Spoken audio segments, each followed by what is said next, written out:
Una mujer mordía una manzana.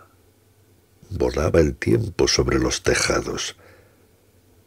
La primavera, con sus largas piernas, huía riendo como una muchacha.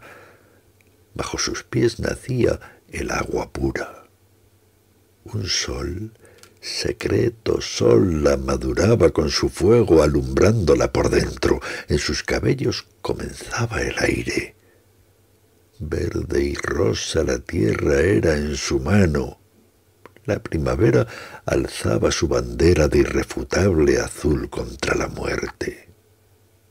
Una mujer mordía una manzana, subiendo azul, una vehemente savia entreabría su mano y circulaban por su cuerpo los peces y las flores.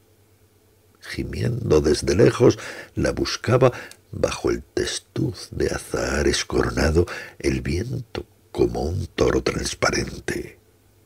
La llama blanca de un jazmín ardía y el mar, la mar del sur, la mar brillaba igual que el rostro de la enamorada. Una mujer mordía una manzana, las estrellas de Homero la miraban, volaba el tiempo sobre los tejados, huía un tropel de bestias azuladas.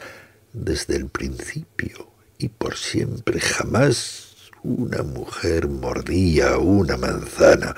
Mi corazón sentía oscuramente que algo brillaba en esos dientes. Mi corazón que ha sido y será tierra.